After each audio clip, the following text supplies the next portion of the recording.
इधर लद्दाख में 3 इलाकों से चीनी सैनिक दुम दबाकर भागे और उधर राहुल गांधी ने अपना आपा खो दिया।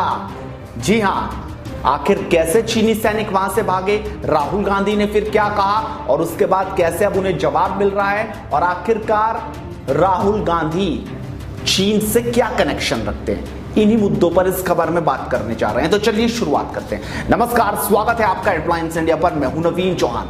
एलएसी से अच्छे संकेत मिलने लगे हैं। चीन ने लद्दाख के कुछ इलाकों से अपने सैनिकों को पीछे हटा लिया है, यानी ड्रैगन की दुम दब चुकी है।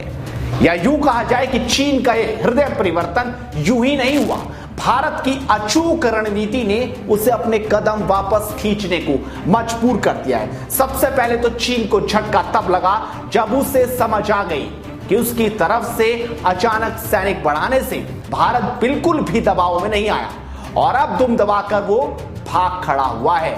आखिर भारत ने समझिए कि डोकलाम के बाद अब लद्दाख में भी जीत हासिल कर ही ली लगभग।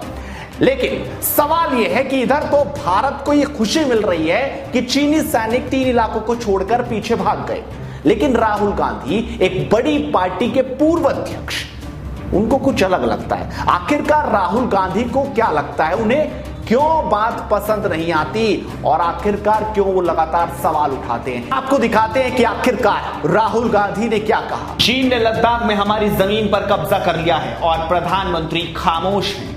साथ ही नीचे एक फोटो। तो देखा आपने, आखिरकार राहुल गांधी ने कहा कि चीन ने हमारी सीमाओं पर कब्जा कर लिया और प्रधानमंत्री खामोश क्यों हैं। लेकिन उन्हें शायद ये खबर देखनी चाहिए कि किस तरीके से चीनी सैनिक वापस पीछे जा रहे हैं और अब लद्दाख के सांसद ने जबरदस्त जवाब दिया है। सेरिंग नांगयाल ने कहा, हां, चीन ने भारतीय जमीन पर कब्जा कर लिया है, लेकिन कांग्रेस के कार्यकाल में उम्मीद है राहुल और कांग्रेस तथ्यों के आधार पर मेरे जवाब से संतुष्ट होंगे और फिर वो गुमराह करने की कोशिश नहीं करेंगे। तो देखा आपने आखिरकार किस तरीके से लद्दाख के सांसद ने जवाब दे दिया। लेकिन सवाल यह है कि आखिरकार राहुल गांधी ऐसा क्यों करते हैं, क्या है राहुल गांधी का चीनी कनेक्शन। आपको याद होगा जब भारत और चीन के बीच डोकलाम में विवाद चल रहा था, तब तत्कालीन कांग्रेस उपाध्यक्ष राहुल गांधी ने 8 जुलाई को आधी रात को अंधेरे में तत्कालीन चीनी राजदूत लुओ झाओहुई से मुलाकात की। कांग्रेस ने इस बारे में जानकारी छिपाने की कोशिश भी की थी, लेकिन बाद में चीनी दूतावास ने अपनी बेवकूफी में खुद ही राहुल गांधी से मुलाकात की बात खोल दी थी।